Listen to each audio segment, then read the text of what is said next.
Bonjour à toutes et à tous. Pour les nouveaux venus, je m'appelle Charles, je suis conseiller chez HomeGrade et je serai le modérateur pour ce webinaire. Je vous remercie de nous avoir rejoints pour ce dernier épisode des webinaires d'HomeGrade saison printemps 2025. Pour une fois, je n'ai pas d'anecdote personnelle sur le sujet du jour. Je sais que de plus en plus de gens se lancent dans la rénovation la plus écologique, circulaire et durable possible de leur habitation. Ils ne se limitent pas aux matériaux isolants biosourcés, mais recherchent aussi des matériaux de construction locaux, de récupération et ou ayant un faible impact environnemental. Heureusement, certains de mes collègues de chez HomeGrade se forment régulièrement pour rester au courant des diverses et des différentes solutions possibles. Parmi les alternatives, il y a la terre crue. Pour nous parler de ce formidable matériau, de cette formidable matière qui était utilisée par nos lointains ancêtres et qui refait surface aujourd'hui, nous avons invité Jasper van der Linden de BC Materials. Jasper, la parole est à vous. Bonjour tout le monde, je m'appelle effectivement Jasper et je vais vous faire une petite histoire sur la terre crue. Ici chez BC, on est actif dans l'idée de partager des connaissances, mais en vrai, je peux vous expliquer d'abord avec BC. C'est un bureau d'architecture à la base. C'est une pratique hybride où on essaie de faire des exemples vraiment sur la construction d'aujourd'hui, comme on croit que c'est la meilleure méthode. C'est en matériaux bio-basés, matériaux géosourcés et réutilisation. Alors, avec le bureau d'architecture, on a fait un petit spin-off qui s'appelle BC Materials et qui existe aujourd'hui en 6 7 ans. Et là, on va vraiment faire produire des matériaux terre crue, des matériaux de Remblai, de Bruxelles. Donc, c'est de là que HomeGate a peut-être aussi ses intérêts, parce que c'est vraiment un matériau local. Ce qu'on fait aussi, c'est qu'on voit qu'il n'y a pas assez de connaissances aujourd'hui pour travailler avec ces matériaux. Alors, on peut les produire, les rechercher, faire des bâtiments exemplaires, mais là, on a une troisième pôle, c'est BC Studies, qui est bien au milieu là. Ça, c'est une ASBL, et avec BC Studies, on laisse passer des connaissances. On va informer des gens, on va faire des workshops, on va faire des guidances. Alors là, c'est vraiment, on va travailler sur les bâtiments, les connaissances et production de matériaux de terre crue. Aujourd'hui, je vous parle plutôt du côté de BC Materials parce que là, on a vraiment la connaissance spécifique de matériaux de terre crue. On peut se demander, bah, OK, construire avec terre, de l'argile non cuite. J'ai mis comme titre ici parce que de la terre, souvent, c'est l'argile qu'on a besoin. L'argile, c'est notre colle et c'est assez important pour faire la subtilité que c'est un matériau qui est pas cuit. Parce que dès qu'on va cuire l'argile, nous, on parle plus de la terre crue, logiquement. C'est de la terre cuite. Mais la terre crue, en vrai, si on regarde un peu dans notre historique en Belgique, on avait plein. Là, c'est une ferme typique euh, ancienne où on a une structure en bois et là-dedans, il y a un remplissage avec de la terre et de la paille. Il y a aussi des fibres utilisées au-dessus. Alors là, c'est un peu ce qu'on faisait. C'est un matériau, bah, une ferme avec des matériaux biosourcés et géosourcés. Ça, c'est un zoom, ce qui est derrière la façade. Alors là, c'est vraiment une structure bois et un remplissage avec de la terre et des fibres en paille. Ça, c'est à l'ancienne. Alors peut-être ça ne vous intéresse pas du tout, mais si on prend le même principe avec ces matériaux qui sont localement disponibles, qui sont naturels, qui sont sains, on peut aussi produire des bâtiments quotidiens d'aujourd'hui qui sont contemporains et qui utilisent le même principe. Ici, c'est un exemple, et je vais détailler plus tard, de He-architecture qui s'appelle Karper. C'est ici à Bruxelles, à Molenbeek, et c'est une extension d'une maison qui utilise notamment du bois, du terre et du paille. Alors, ce sont les mêmes principes, les mêmes matériaux, mais fait en exécution dans une manière contemporaine. J'essaie souvent, à le côté droit en bas, de aussi noter, par exemple, les entrepreneurs, pour que ça peut vous intéresser pour comprendre, OK, qui a fait l'exécution si je veux faire un projet pareil. Alors, ça, c'était juste pour introduire que la matière ancienne, ça peut être vraiment une matière contemporaine. Alors, ce qu'on fait avec BC Materials, on a une coopérative qui est spécialisée dans la construction en terre crue. Et pourquoi est-ce que ça nous intéresse? En vrai, on avait vu qu'il y a des quantités de terre excavées énormes en Belgique. Ici, on donne quelques chiffres, ça change d'année à année, mais ouais, il y a des millions de camions par année qui sont transportés vers un stock temporaire et finalement, ils vont déposer la terre dans une ancienne carrière, par exemple. Ça, c'est souvent le cas en Belgique. Et c'est dommage parce que de cette terre, on a des millions de tonnes de terre qui sont non polluées et qui sont prêtes à être recyclées en matériaux de construction en terre. Alors, ce qu'on avait choisi de faire comme structure, c'est une structure qui sait faire une production de stock de la matière, les matériaux qui sont excavés, soit construire avec ces matières sur site. Ça, c'est un peu plus complexe. Aujourd'hui, on a plutôt vu que le modèle de faire une production de stock centralisée, c'est quand même intéressant comme modèle. Alors concrètement, ça veut dire que ici, c'est une photo de ce que pour nous, c'est une carrière. En vrai, c'est un chantier. Sur ce chantier, tu trouves énormément de sable bruxellien. C'est la ressource que tu vois ici. Le sable bruxellien, c'est une très belle ressource de haute qualité qu'à l'époque, ils cherchaient par exprès dans des carrières comme le sablon. C'était une carrière. Aujourd'hui, c'est souvent vu comme une chute qu'ils vont jeter. On essaye de vraiment utiliser ces matières. Pareil ici, autre chantier à Bruxelles, c'est un argile. Aussi, un autre chantier à Bruxelles où on trouve des granulats. Alors, c'est à vraiment prendre les graines que tu sais trouver quand tu vas concasser un béton. Alors, si on voit la ville comme une mine, on sait produire pas mal de matière. Et en vrai, on sait le faire dans une manière assez consistante, cohérente et qualitative grâce à la nature qui nous fournit avec des matières très régulières. Et si tu vois la coupe de Bruxelles, c'est une coupe géologique où tu vois par exemple le numéro 8, c'est plutôt le sable bruxellien. Alors là, tu peux imaginer le sablon par exemple. Au-dessous, il y a plutôt un terre limoneuse argileuse, alors un lime en néerlandais. Alors avec ces deux matières qu'on trouve dans une manière très consistante, on sait produire des matériaux. Et aujourd'hui, nous, on a choisi pour le marché en Belgique, alors le marché local, de produire des briques terre crue des enduits à l'argile et des peintures à l'argile et le pisé. Alors, ce sont trois types de constructions terre très différentes avec des différents types d'applications.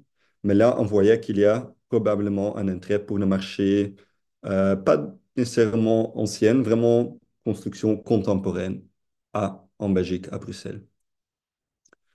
Alors, la question suivante, c'est plutôt pourquoi utiliser de la terre crue? Ça peut être bizarre pour certains gens qu'on veut faire ça. Mais à la base, on parle de différents aspects. Et un qu'on trouve très différent, c'est que ça peut être circulaire dans son origine et sa destinée. Alors, ça veut dire, dans son origine, si on va utiliser des matériaux qui sont pas d'une carrière, mais vraiment qui viennent de la ville, on va vraiment utiliser des matières qui étaient normalement des chutes. À sa destinée, ça veut dire que la terre, après sa fin de la vie, on peut juste remettre à la terre. Donc, c'est un cycle de vie qui est très intéressant. Aussi, l'impact qui est assez faible. Là, on parle plutôt d'impact CO2, par exemple, qu'on n'a pas besoin de trop d'énergie pour produire notre matière. Après, et honnêtement, je trouve ça peut-être même plus important pendant l'utilisation d'un bâtiment. On a vraiment une construction saine avec des matériaux biosourcés qui est même esthétique. Je vais aller plus en détail ici. Parce que là, on voit vraiment un cycle de vie d'un bâtiment et c'est souvent utilisé. Je m'imagine qu'il y a pas mal d'architectes ici dans le public ou des gens qui veulent faire une maison eux-mêmes et qui envisionnent déjà qu'est-ce qui va se passer dans 50 ans et d'où vient ma matière. Alors là, on veut voir vraiment toutes les séries du sourcing jusqu'à production, qu'est-ce qui se passe pendant la durée de la vie et la fin de vie. Alors là, ça s'appelle une analyse des cycles de vie. Et là, on voit dans chaque étape d'un bâtiment qu'il y a un intérêt pour utiliser la matière, pas seulement parce que c'est local, mais si on regarde la source, d'abord, c'est disponible localement et en abondance. Ça veut vraiment dire qu'on a une matière qui n'est pas unique, comme on a quand même un sable pour un béton. Il y a un problème aujourd'hui, il n'y a pas assez de sable disponible de cette qualité.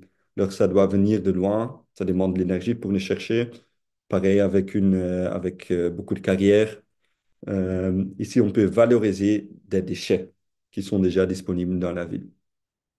Pendant la production, on a une matière qui est presque neutre en carbone. On a toujours un peu de transport, etc. C'est jamais rien. Mais comparé à d'autres matières, c'est vraiment une grosse différence. Imagine une brique qui est cuite ou pas cuite.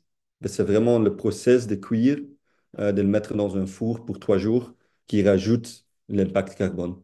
Alors ça, on va éviter. Pendant la durée de la vie de ton bâtiment, on a créé un bâtiment qui est sain et c'est pas que grâce à la terre. On doit vraiment trouver des combinaisons avec des matériaux naturels, biosourcés et géosourcés. Mais une peinture, par exemple, une peinture à l'argile, il n'y a pas de COV. Alors là, déjà, être dans un espace intérieur avec beaucoup de matière autour de toi, c'est quand même très important qu'il n'y a pas de particules qui sont pas saines. Des propriétés acoustiques. Là, on parle de deux choses. Ça peut être la réverbération, alors la qualité acoustique dans un espace, soit le blocage, faire d'autres espaces à côté de vous. Alors bloqué grâce à sa masse. Et la masse va aussi aider pour une masse thermique, qu'on rajoute du poids dans un bâtiment. Et ça, c'est quand même important comparé à des structures très légères, structures bois, isolation cellulose par exemple. Rajouter de la masse, ça veut dire que tu vas aussi avoir une température plus cohérente dans votre bâtiment. On a aussi un amortissement de l'humidité. Je vais montrer ça plus en détail après, mais ça veut dire que le matériau terre, ça capte l'humidité dans l'air et le redonner. Alors, ça va réguler une température constante dans un espace. Désolé, une humidité constante dans l'espace. Et après, c'est aussi facile à réparer. On doit déjà imaginer dans 20 ans, qu'est-ce qu'on fait? Avec une terre crue, très souvent, tu sais très facilement la retravailler, humidifier et refaire la matière comme elle était tout au début. Finalement, au fin de la vie, on sait réutiliser la terre jusqu'à l'infini par rajouter de l'eau, le rémouiller et réutiliser, par exemple, un enduit à l'argile. On sait réutiliser jusqu'à l'infini par mouiller, réappliquer, tu laisses sécher. Et même si tu veux l'appliquer dans un autre bâtiment, tu peux le sortir du mur, rémouiller et remettre sur le mur. Ou, si on n'a plus besoin, on sait facilement les jeter et retourner à la terre. Ça, par exemple, c'est un exemple entre une matière terre crue, vraiment à droite, et à gauche, on a un brique cuite. Alors là, tu vois déjà la différence entre carbone. À gauche, on a vraiment utilisé beaucoup d'énergie. À droite, c'était un faible impact. Aussi, une fois que tu l'as cuit, tu ne sais pas retourner faire la matière de base. Tu as un processus chimique qui est passé et tu ne sais pas retourner vers la terre. Avec la terre crue, on s'est retourné vers la terre de base.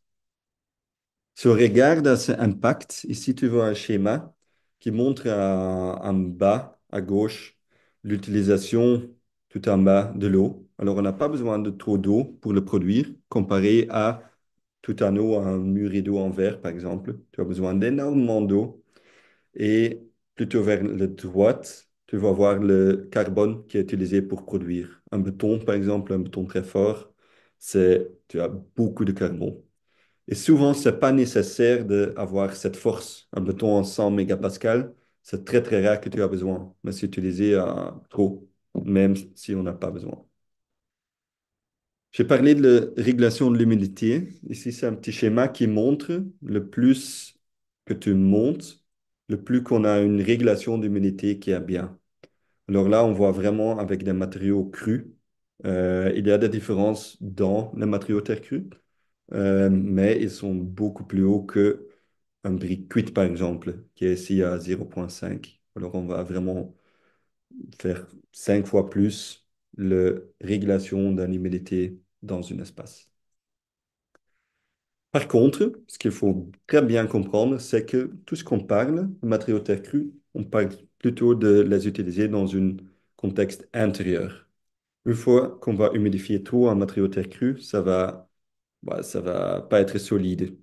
Alors, typiquement, tous ces avantages aussi de réguler l'humidité, être facile à réparer, avoir une certaine masse intérieure, l'acoustique, toutes ces propriétés, on a besoin dans un intérieur. Donc, c'est pas grave, c'est juste utiliser la bonne matière au bon endroit. Alors, je vais vous montrer quelques exemples de ces matières, de ces produits, pour que vous pouvez imaginer les applications. Je commence avec l'enduit d'argile ou la peinture d'argile. Là, il y a plein d'applications, mais on parle d'une finition de mur intérieur. Alors, la finition peut être sur un mur brique qui n'est pas du tout droit. Tu vas rectifier ton mur. Ça peut être avec une peinture sur un mur de briques et tu vas garder la texture. Mais finalement, l'idée de base, typiquement d'un enduit, c'est de rectifier un mur. Alors après, tu peux choisir des couleurs. Il y a différentes couleurs d'argile qui existent. Ce que nous, on fait, c'est qu'on ne va pas rajouter des pigments dans les enduits à peinture. On va juste jouer avec l'argile qu'on a utilisée. Et dans la nature en Belgique, on trouve très facilement des argiles bruns, gris, rouges. Si on passe vers l'Allemagne, on va trouver aussi une argile blanc. Alors là, on sait faire des produits qui sont techniquement corrects dans quatre couleurs. Ici, un petit schéma qui peut très vite expliquer, mais je propose pour ça, on a un guide, je vais montrer à la fin, où dedans, vous pouvez trouver vraiment beaucoup plus de détails. Ici, typiquement, je peux montrer sur un mur classique, on trouve un couche d'adhésion si nécessaire, un couche de base. Si nécessaire, on pourrait mettre une armature en fibre de lin, par exemple. Et là, après, tu vas mettre une deuxième couche, qui est typiquement la couche de finition. Si tu veux, là-dessus, tu peux encore aller plus fin, mais ça, c'est vraiment déjà très, très détaillé. Alors ici, un autre exemple en isométrique d'un mur de bloc terre crue avec une finition d'enduit terre crue. Il y a plein de différentes options de surface où tu peux enduire dessus. Je ne vais pas trop aller en détail, mais typiquement, tu veux une matière qui absorbe un peu et qui a un peu de texture. Comme ça, l'enduit peut vraiment accrocher dessus. Ça, n'est pas très différent avec un enduit de gypsum, un enduit à l'argile. Les idées de base sont très pareilles. Cet exemple ici, c'est à Koekelberg, à Bruxelles. C'est une rénovation qui était faite par BC Architects d'une maison unifamiliale. Et là, l'agent ont découpé ou l'entrepreneur a découpé la mur. C'est classique. Typiquement, à Bruxelles, tu vas trouver un enduit à la chaux, en ancienne, qui est pas nécessairement encore très stable. Alors, tu vas refaire ton électricité. Alors, tu sors l'enduit pour être sûr que tu as une surface solide pour travailler dessus. Et là-dessus, on va mettre l'enduit à l'argile. Ça, c'est très agréable parce qu'une brique, il va absorber et avoir une belle texture. Alors, tu peux mettre directement dessus l'enduit à l'argile. Et si tu vois à gauche qu'ils vont vraiment utiliser une machine pour projeter la couche de base, et après la couche de base, ils viennent une deuxième couche qui est finalement utilisée ici comme couche de finition.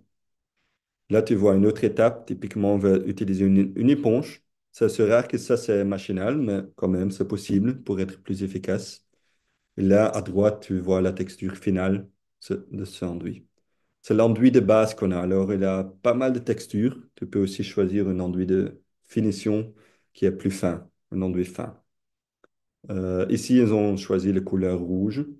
Comme ils ont des espaces plus hauts, typiquement, on voit que le crème, c'est le plus demandé. Là, tu vois aussi la cuisine. Alors là, ils ont bien fait par faire un détail où typiquement, tous les espaces ont l'enduit à l'argile. Mais à la cuisine, où ils savent qu'ils doivent laver beaucoup, où il arrive de l'eau sur le mur, ils ont utilisé un tas de lacte qui est à la base de chaux. Alors, c'est un autre produit. Autre exemple que j'avais déjà teasé, c'était un projet par e-architecture qui a le mix de matériaux biosourcés et géosourcés.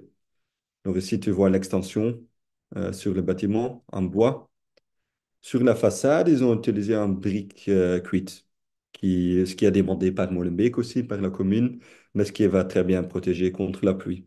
Alors, ce petit pourcentage de matière, c'est pas bizarre de ne pas faire ça en terre crue. C'est en terre cuite, mais dès que tu vas vraiment vers l'intérieur, l'isolation, ici, ils ont utilisé des bottes de paille qui sont disponibles aussi très localement et qui vont isoler très, très bien. Alors, même dans la ville assez dense, comme Molenbeek, c'est quand même possible de travailler avec des matériaux naturels.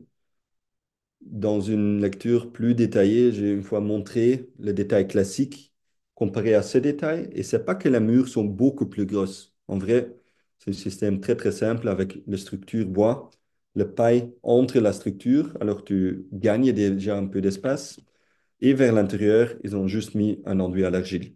Alors là, à droite, tu vois le mur où il y avait les photos. Et là, c'est plusieurs couches d'enduit à l'argile qui vont bien rectifier et finir le mur. Alors là, on a un mur qui va aussi respirer. Il va être ouvert comme un corps ouvert. Alors là, c'est très important que l'argile n'est pas vue comme matériau tout seul. Là, c'est dans une totalité de terre, fibres qui vont isoler. Et dans le côté à l'arrière, ils ont utilisé un enduit à la chaux. C'est ça que typiquement on utilisait à l'époque en Belgique comme finition extérieure très souvent. Alors ça marche aussi très bien parce que ça va aussi respirer. Ça reste une matière naturelle, mais la chaux, tu as besoin de quand même pas mal d'impact d'énergie, alors impact carbone. Ça va aussi un peu moins réguler l'humidité. Alors l'argile à l'intérieur, c'est à son bon endroit et ça a des propriétés supérieures, je dirais. Ici, tu vois aussi déjà un pisé. C'est juste le bar qui a du pisé. Alors le pisé, c'est du terre damée. Ce qu'on voit, ce qui est très beau, alors ici, c'est aussi utilisé comme une matière esthétique. Ça va aussi aider à rajouter de la masse, mais très souvent dans les rénovations bruxelloises, c'est assez lourd. Alors ça veut dire que si tu as une sol existante et tu veux tout ton mur empaiser, ben, il faut quand même voir de renforcer une certaine sol. Si tu as un bâtiment industriel, c'est déjà différent. Là, tu as pas mal de poids que tu peux accepter. Alors, petit récap ici, on voit du bois, on voit de paille, on voit du terre et tout ça, ça a vraiment un résultat très contemporain. Ce que je trouve important de communiquer à les gens, si l'architecte et l'entrepreneur ils gèrent bien leur matière, c'est pas nécessaire de faire une Hobbit house, une maison de Hobbit, ça peut être très beau aussi. La même maison, là, c'est un autre étage, alors tu revois ce enduit crème. Ça, c'est le couleur crème qu'on a fait avec le sable bruxellien, la terre limoneuse argileuse de Bruxelles et il y a des autres sables dedans pour faire une bonne qualité. Et après, on a rajouté, comme colle, encore de l'argile blanc. Un autre exemple, un enduit à l'argile, c'était une version acoustique à U-Square, aussi à Bruxelles. Et là, c'est un projet de les anciennes casernes que vous connaissez peut-être.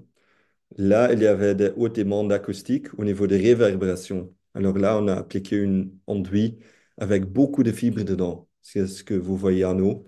Il y a aussi du liège dedans. Alors là, ça va vraiment remplacer les panneaux acoustiques. Et ça, c'est chouette parce que la terre devient une matériau intelligente.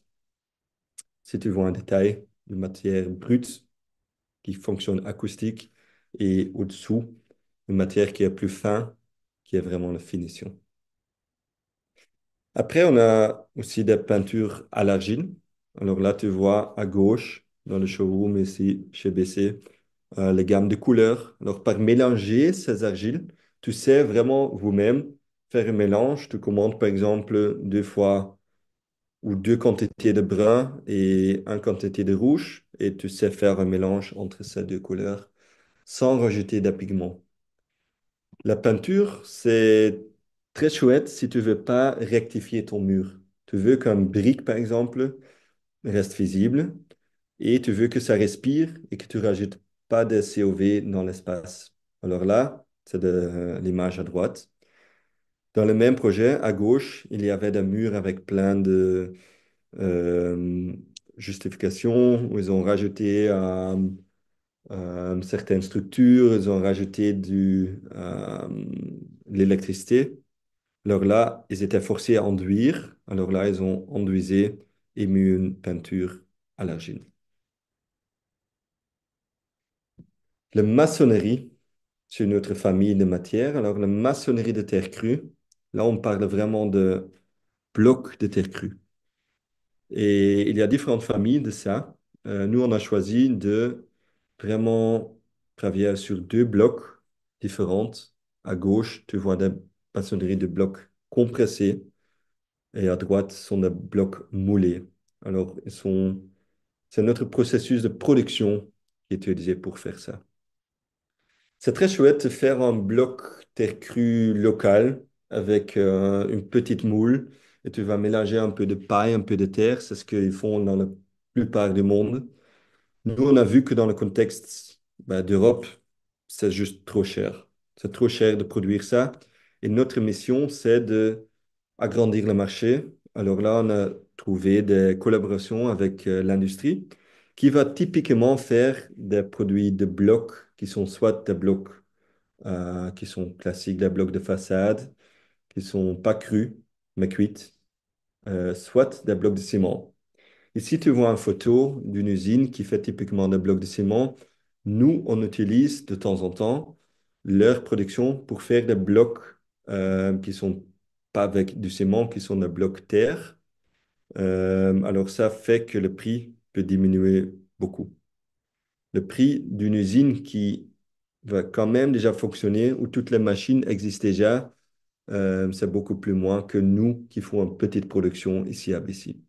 Pour nous, c'est vraiment important de voir une future où on peut agrandir la production et rester une alternative contre les blocs qui sont déjà sur le marché aujourd'hui.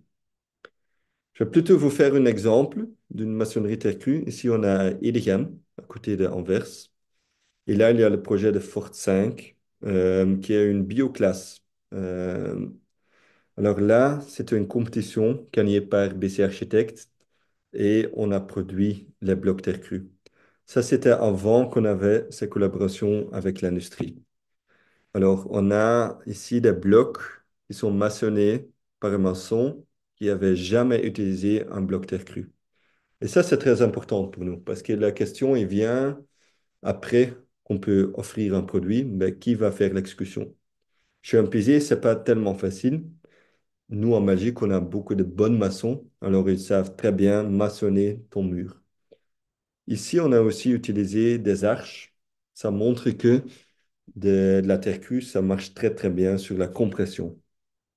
On voit des arches, ce sont des murs intérieurs qui portent toute la structure et il y a une petite plainte au-dessous qui est en béton pour être sûr qu'il n'y a pas l'humidité qui peut entrer dans la structure. Alors tu vois des murs intérieurs structurels sur une étage avec des blocs terre crue. Vers l'extérieur, on a dû mettre une isolation. Là, c'est le chanvre, le chaud chanvre qui fait l'isolation. Alors là, on a un paquet intérieur terre crue, extérieur fibre. Et ça reste très logique. Chez vous aussi, si tu fais une rénovation et voilà, tu vas chercher une isolation, ce ne sera pas la terre. La terre, c'est lourd. La terre, ça marche très bien sur compression, bloquer de l'acoustique, mais pour vraiment isoler thermiquement, tu cherches quelque chose de léger, comme la fibre naturelle, comme j'ai montré la paille, comme je montre ici, des fibres de chanvre. Alors là, c'était le résultat ici. Euh, Après, alors la bloc, peut-être je retourne pour expliquer. La bloc, ça peut très bien marcher comme mur intérieur. Dans une maison bruxelloise, il faut quand même compter que ça a une grosse poids. Donc, il faut voir si c'est logique. Si ton maison a déjà une grosse poids et tu veux faire juste une mur qui n'a pas besoin de propriétés acoustiques, tu peux imaginer aussi un mur peut-être plus léger. Ça dépend. Un autre produit, c'est un sol. Ici, ce que je vous présente, c'est un chapter. Donc, le chapter, c'est un sol en terre crue. Et ce qu'on a fait assez récemment, c'est vraiment développer un chap qui est à base d'argile. Donc, c'est un chape qui n'utilise pas du ciment, mais qui a autrefois un mélange de argile et sable, qui sont dans une grosse partie réutilisées d'excavation de chantier à Bruxelles. Alors, notre but, c'était vraiment de faire un produit qui n'est pas trop cher, parce que on veut autrefois que ça peut remplacer un chape ciment. Et si tu vois un résultat d'un shop comme ça, c'est pas nécessairement que ça reste visible. Ça pourrait très bien juste remplacer techniquement ce que normalement un shop ciment fait. Et ça veut dire, ça va rectifier ton sol, ça va cacher ta technique et ça va être aussi de la masse que tu rajoutes. Alors si on peut éviter toutes les séments qui est dans toute la quantité de chapes qui existent aujourd'hui, juste par de l'argile, c'est très intéressant, on trouve. Et là, ce qu'on utilise, c'est plutôt l'argile comme colle, comme liant, et on rajoute un sel de sodium pour que on peut couler sa matière. Et après, ça va sécher. Là, tu as besoin de 2, 3 semaines, ça dépend. C'est juste l'humidité qui doit sortir avant que tu peux continuer, que c'est assez solide. Et là, tu peux choisir de garder le sol comme ça. Peut-être, comme tu vois ici sur cet exemple, le rectifier un peu. Soit tu rajoutes un sol au-dessus, ce qui est fait typiquement, et là tu vois un sol de bois qui est sur le chape-terre. Alors là, il y a aussi un sol chauffant dedans parce qu'on rajoute la masse pour vraiment l'utiliser comme petit chauffage. On va utiliser le sol comme ça fait très souvent aujourd'hui, comme sol chauffant. Alors là, on va vraiment utiliser la masse que la terre va rajouter et l'activer comme un chauffage. Je vais plutôt aussi faire une petite évaluation du potentiel de ces matériaux terre crue. Alors, pour moi, c'est vraiment un peu les questions aussi sur le marché bruxelloise. Où est-ce qu'il y a le potentiel? Et là, je crois d'abord que un enduit à l'argile, c'est vraiment, à notre avis, il y a une grosse opportunité parce que très souvent, ce sont des rénovations. Alors, une rénovation, typiquement, tu vas retravailler ta mur, il faut quand même trouver autrefois une finition et par rajouter de la terre crue, un enduit à l'argile, tu vas vraiment rajouter des qualités techniques à ton espace intérieur et en même temps, tu vas rectifier ton mur avec une matière qui a un faible impact carbone. Alors là, je pense que c'est vraiment un gros potentiel. La brique terre crue aussi, parce que on voit que là, c'est techniquement pas très difficile pour un entrepreneur pour le placer et ça reste faisable au niveau de prix. Parce que un pisier, là, j'ai mis le potentiel un peu plus petit. Là, on voit que le pisier, ça reste très cher. Alors, ça a directement un impact aussi, c'est très lourd. Alors, c'est pas très facile à faire juste un mur dans une rénovation à Bruxelles, parce que très souvent, tu as déjà un sol en bois qui est assez léger. Si on regarde sur le marché bruxellois, on a sur la totalité de masse de matériaux de construction qui sont utilisés, 14% sont des maçonneries intérieures. Alors là, c'est vraiment une belle quantité de kilos qu'on peut remplacer. Alors là, ça a un gros impact si on va remplacer toutes les briques à l'intérieur. Et là, je parle juste de l'intérieur, je ne parle pas de briques de façade. Pour l'intérieur, c'est vraiment overkill. C'est trop de vraiment cuire une brique. Alors si on peut remplacer déjà tout ça, c'est déjà une belle sujet de faire ça. L'enduit, c'est bien sûr, c'est moins de poids total, c'est que 3%. Mais là, on voit plutôt les avantages aussi d'un espace plus sain et techniquement correct. Alors, autrefois, là, je parle juste des enduits intérieurs. Une autre question qui peut apparaître, c'est sur le prix. Parce que bien sûr, on peut offrir en matière, mais dès que ça devient trop cher, il y a beaucoup moins d'intérêt. Et là, je pense que pour la brique terre crue, là, actuellement, on n'est peut-être pas assez compétitif dans la manière que pour beaucoup de gens, si un brique est plus cher qu'un brique crue, est plus cher qu'un brique cuite, ça passe pas. C'est très difficile à expliquer.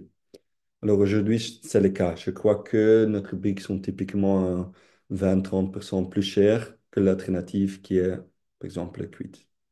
Mais on voit aussi qu'avec cette méthode de produire industriellement, ben, dès que le marché est plus grand, on peut très facilement diminuer le prix et même devenir moins cher que l'alternative cuite, par exemple. Ce qu'il faut aussi garder en tête, c'est qu'on offre d'autres qualités. C'est pas juste mettre l'un contre l'autre. On offre des qualités pas seulement au niveau de carbone, mais comme j'ai expliqué, vraiment organiser l'humidité dans un espace, l'acoustique, tout ça, c'est très intéressant.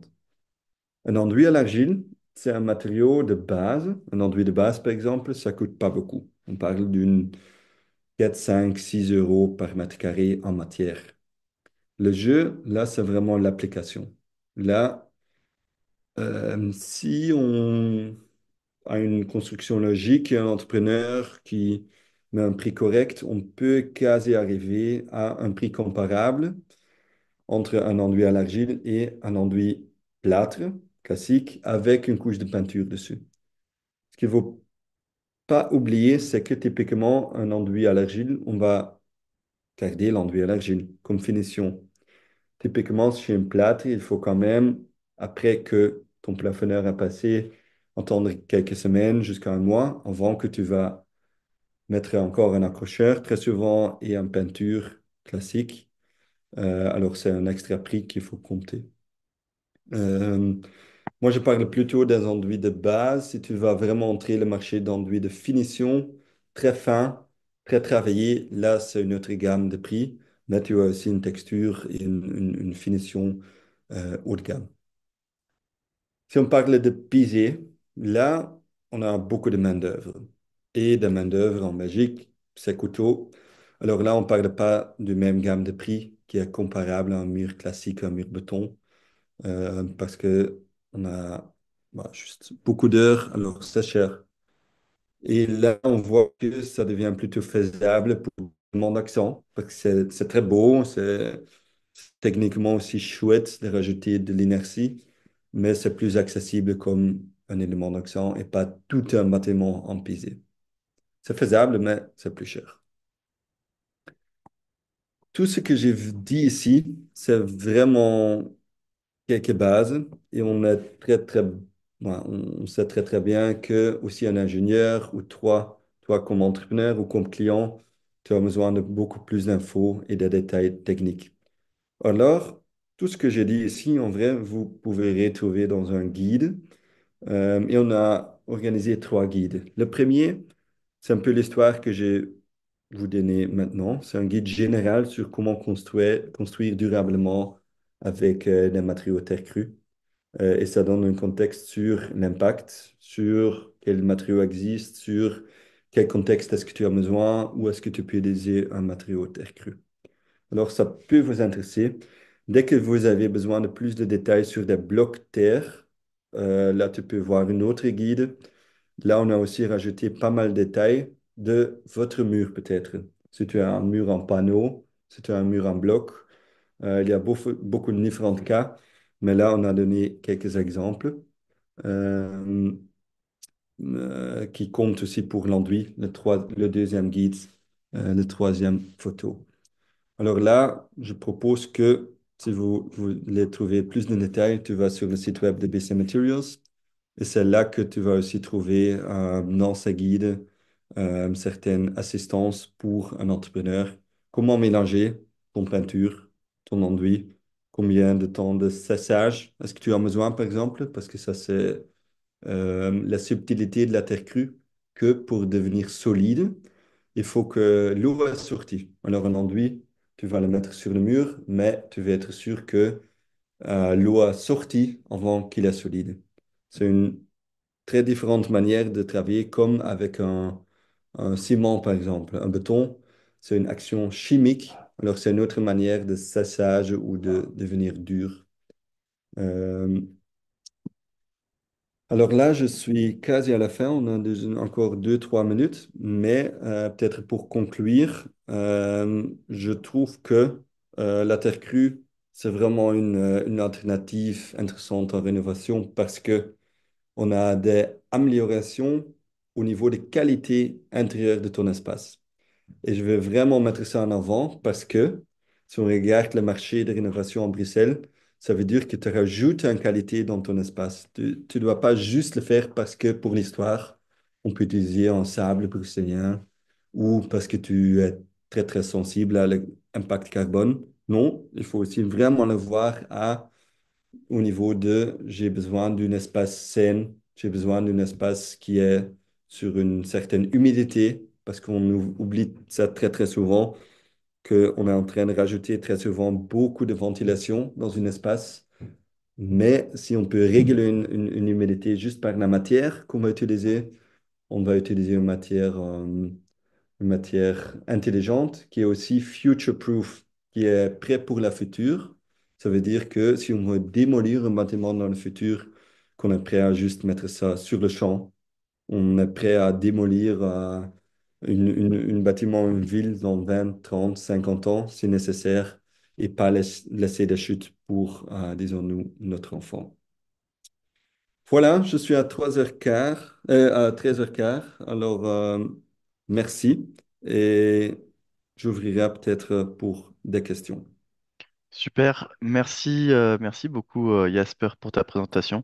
C'était super bien illustré, c'était beaucoup plus chouette à regarder qu'un magazine déco. Et, et j'imagine qu'il y en a pas mal d'entre nous qui vont pouvoir plus facilement se projeter maintenant et même prévoir peut-être de la terre crue dans leur projet de rénovation. En tout cas, c'est l'objectif. Donc effectivement, on va passer à la session questions-réponses parce qu'il y en a déjà quelques-unes. Sie zijn alles in het Frans, mais je sais que ça ira. Donc pour le moment, une première question, c'est est-ce que vous formez des entrepreneurs pour ces travaux? Parce qu'il y a peut-être un savoir-faire qui se perd. Ouais, ouais, c'est clair. C'est très bien qu'on a ça comme question. J'avais sorti ça de ma présentation, mais en vrai, au niveau de l'entrepreneuriat, on voit qu'il y a vraiment une nécessité de Mm. c'est la connaissance et c'est sur différents niveaux. C'est pas que les entrepreneurs, d'abord aussi au niveau d'architecte, il faut que un architecte sait très bien comment faire les détails, qu'il comprend la matière, où l'utiliser, sur quelle couche de travailler. Alors, ce que nous on fait plutôt avec BC Studies, c'est qu'on a beaucoup d'architectes, des futurs architectes. Alors, on a des collaborations avec beaucoup d'écoles chez nous sur notre site. On appelle ça Stadsatelier de Ville. On est basé à Tour et Taxi. Et là, on a beaucoup de workshops pour plutôt des écoles, des bureaux d'architecture, des bureaux d'ingénierie, etc. Mais c'est vrai que le grand bottleneck, le blocage, ça peut être aussi les entrepreneurs. Alors, on guide des entrepreneurs, par exemple, pour un enduit à l'argile. Ce qu'on fait, c'est d'abord offrir qu'ils peuvent venir chez nous pour un petit workshop dans un atelier pour qu'ils comprennent la matière mieux. Mais en plus, on va offrir avec l'EM, alors c'est aussi un guidance de qualité, quelques heures de guidance pour utiliser la matière. Après, ce qu'on a fait aujourd'hui, c'est vraiment un système d'ambassadeurs. Alors, il y a quelques entrepreneurs qui ne sont pas nous, qu'on peut envoyer et qui vont co-guider le nouvel entrepreneur qui n'a pas l'habitude d'utiliser un enduit à l'argile, par exemple. Alors là, c'est un programme qu'on a commencé récemment où on voyait que de passer de connaissance d'un entrepreneur vers l'autre, c'est beaucoup plus intéressant que nous qui connaissons le principe. Mais voilà, à la base, je suis architecte et c'est plus difficile à vraiment ouais, montrer sur site, faire un vrai entrepreneur. Alors là, oui, on fait ça et surtout pour l'enduit, mais on est très ouvert aussi pour la bloc de co-guidé. Pour le PG, ça peut se faire aussi, mais on voit l'intérêt plutôt dans l'enduit d'abord, deuxièmement, la bloc. Super, merci. Une autre question, peut-on réutiliser un enduit à la terre s'il a été recouvert ou s'il a été mélangé avec de la chaux? Ouais, ouais. Oui, Alors c'est là, possible. oui. Euh, est-ce que euh, je comprends bien, s'il était recouvert, alors ça veut dire dans le mélange Oui, ou... éventuellement, on a mis de la chaux par-dessus, ou alors on a fait un mélange avec de la chaux. Ouais, ouais. Alors, Ce sont deux options. Faire un mélange avec la chaux, oui, c'est un mélange.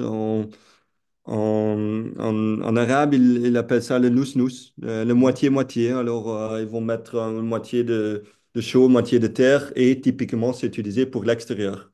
On voit ça typiquement en Belgique pour des façades extérieures. On faisait ça toujours. On prenait un terre lumineuse argileuse locale, on rajoutait du chaux, et comme ça devient plus résistant à l'eau. Alors, c'est Et un ça truc. peut être réutilisé?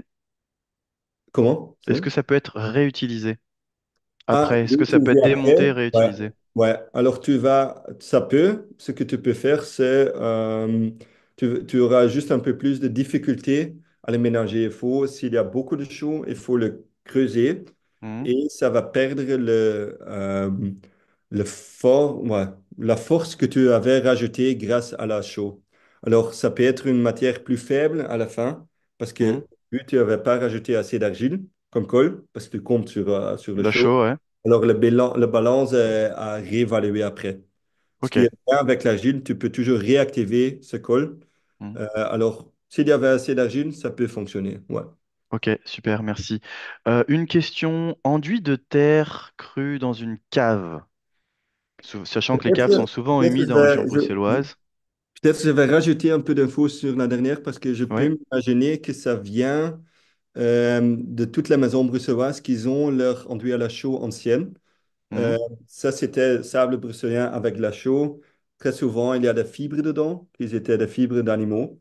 Alors, il y a beaucoup de gens qui trouvent ça sur leur mur. C'est très sableuse, alors ils le sortent. Et c'est correct de sortir ça. Mais ça, c'est juste un enduit à la chaux. Alors là, réactiver, tu ne sais pas faire. Tu peux l'utiliser comme sable. Alors là, ça peut être ouais, une certain ingrédient que tu utilises, mais tu auras besoin de rajouter quand même ouais, une colle, comme l'argile ou la Comme de chaux. l'argile. Ok, super, merci.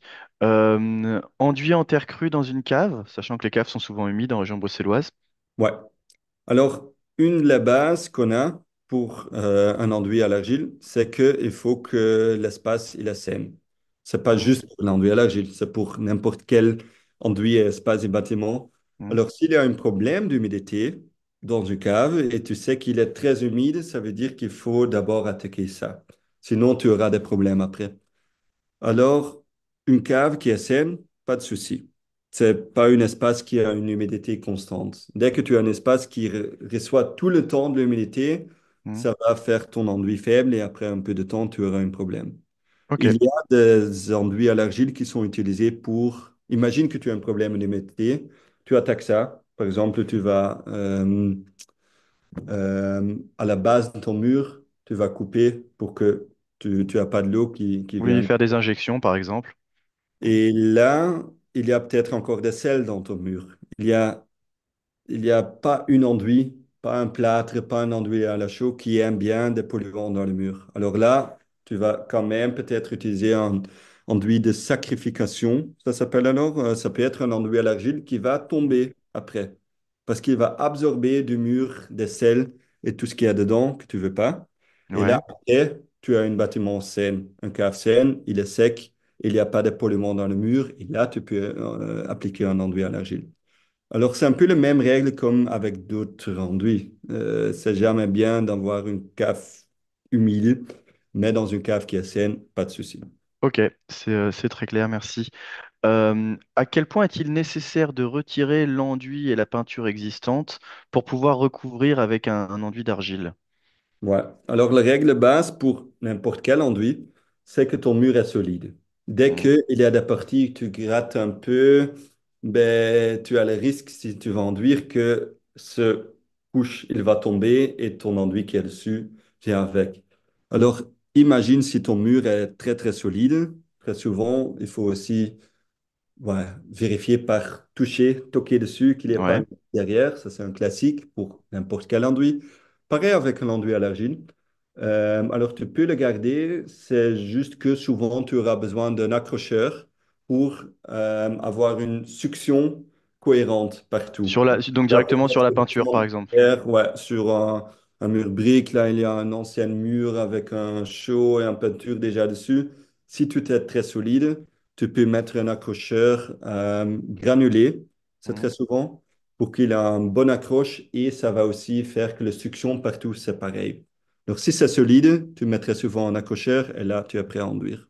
Ok, super, merci beaucoup. C'est des réponses qui sont très claires.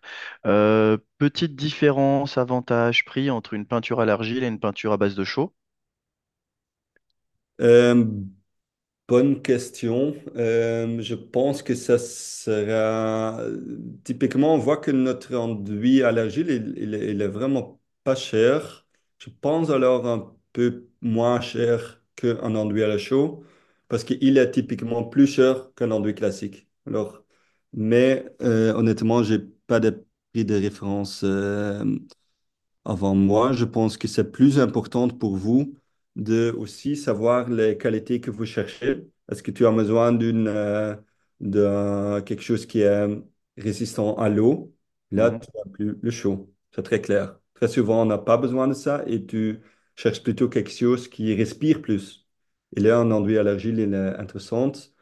Un avantage pour l'enduit à l'argile, c'est que c'est effectivement pas cher au niveau d'achat, mais surtout, c'est très facile à l'appliquer vous-même. Et là, tu sais vraiment, grâce à le fait que tu sais toujours remodifier un argile, tu peux avoir un mélange de peinture et tu peux prendre des heures ou des jours à le travailler. Ça va pas sécher, ouais, tu peux toujours le retravailler. Alors là, je pense que ça, c'est très important pour que vous êtes bien à l'aise à utiliser ça. Alors, c'est très pareil comme un badigeon. Ça, c'est peut-être important de mentionner. Un badigeon, c'est à la chaux. Alors, la manière qu'on va l'appliquer et la texture finale, ça sera très, très pareil. Alors, je m'imagine que c'est au niveau de prix que ça sera dans euh, la même quantité de prix pour l'achat qu'un badigeon à la chaux. Ok. Une question très intéressante. La question, c'est est-ce que c'est envisageable dans une école au niveau de la résistance au choc, mais même dans une maison avec des enfants, il y a des chaises qui tapent contre les murs, etc. Quelle est un peu la résistance de la terre crue? Ouais, ouais. Alors là, au niveau de... Alors, je m'imagine qu'on parle surtout d'un enduit ici, même la peinture, mais c'est la même histoire. C'est vrai que au niveau des impacts directs, si tu vas vraiment avec un matière pointillée attaquer ton mur, ben, tu vas avoir des petits trous dedans. Mais pareil avec un mur au gypsum. Alors, Ouais, c'est juste que ça, effectivement, ça va se passer un peu plus vite. Ce que nous, on essaye d'expliquer, c'est que ce qui est intéressant, c'est qu'avec un enduit à l'argile, tu peux mouiller le mur, retravailler, prendre un peu de matière, recouvrir, réponger. C'est vraiment pas difficile. Alors, si tu sais le faire toi-même, c'est peut-être plus intéressant d'avoir ça plutôt qu'une matière qui est trop solide et qui est pas facile à réparer. Alors, bien sûr, si c'est un bâtiment public où tu sais que personne ne va faire ça, il y a beaucoup de friction, beaucoup de passages, là, tu peux doter. Pour une maison personnelle où tu connais aussi ton matière, je pense que ça reste très intéressant.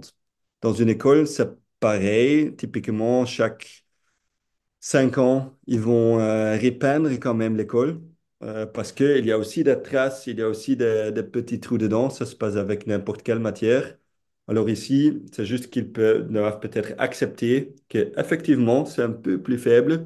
Alors il y aura peut-être un peu plus de traces, mais tu peux juste remouiller le mur et réponger tout le mur plutôt que mettre après 5 ans chaque fois une autre couche de peinture. ok, merci. Une question un peu similaire à une précédente. Là, on parle de peinture à l'argile. Qu'est-ce qu'il y a à prévoir avant de mettre une peinture à l'argile sur un mur qui est déjà existant, déjà peint, avec des matières classiques? Ouais. Alors typiquement, ce qu'on cherche pour un enduit en peinture, mais ici spécifique en peinture, c'est qu'on a un mur qui absorbe quand même un peu. Alors si on a un mur qui était déjà à l'époque avec une peinture classique, ça va pas très bien accrocher. Alors il faut un accrocheur. Et là, nous, on a un accrocheur en stock d'une marque belge qu'on ne produit pas, mais qui marche bien comme accrocheur de base pour la peinture. Alors, il y a pas mal de surfaces où tu as besoin d'un accrocheur pour être sûr que ça va accrocher mieux. Comme avec des peintures classiques, c'est un peu la même histoire. C'est juste que l'accrocheur ici, là, c'est spécifique. Tu peux pas utiliser n'importe quel accrocheur. Ok. Une question, on a déjà un peu répondu, mais c'était est-ce qu'on peut le faire soi-même, appliquer notamment un enduit à l'argile, ou c'est toujours mieux de passer par un entrepreneur qui a été formé pour? Ouais. Alors, on dit que tu peux très facilement l'appliquer vous-même. Au même temps, ben, tu peux très facilement aussi appliquer beaucoup d'autres matières dans votre construction, mais quand même, la première fois que tu le fais, c'est jamais idéal. C'est après la première fois, deuxième fois, troisième fois que tu as compris ce que tu dois pas faire. Alors oui, c'est très faisable grâce au fait que ça accepte que tu peux le réhumidifier, retravailler. C'est pour ça que dans des centres de formation, même centres de formation pour enduit gypsum, ils utilisent très souvent un enduit à l'argile parce que ça accepte que tu le retravailles. Mais je conseillerais quand même d'avoir une bonne guidance parce que sinon tu risques de faire la faute. Et là, c'est plus souvent sur l'accroche, la matière qui est au-dessous, ou si tu cherches vraiment une certaine texture. Le plus difficile, alors il y a beaucoup d'étapes qui sont pas très difficiles, mais le plus difficile, c'est comprendre quand, par exemple, utiliser l'éponge, à quel moment de séchage pour avoir un certain résultat esthétique. Alors là, c'est vraiment trial and error. Alors oui, techniquement, c'est pas très difficile. Tu prends la matière, tu le mixes avec de l'eau, tu l'appliques sur le mur, mais dans une construction, il y a beaucoup de petits détails où tu vois vraiment, OK, là, c'est bien fait, et là, il a juste compris après. Alors, on dit toujours oui, mais je veux quand même mettre à côté de ça que voilà, dans votre propre maison, où c'est la première fois que tu vas le faire, tu peux avoir de meilleurs résultats. Ouais, parfait, merci. Alors, il y a une dernière question, moi je vais répondre, peut-on mettre une chapter au sixième étage d'un vieil immeuble de 1927? Je pense que c'est pas le rôle de BCM Materials de vérifier la stabilité d'un sol.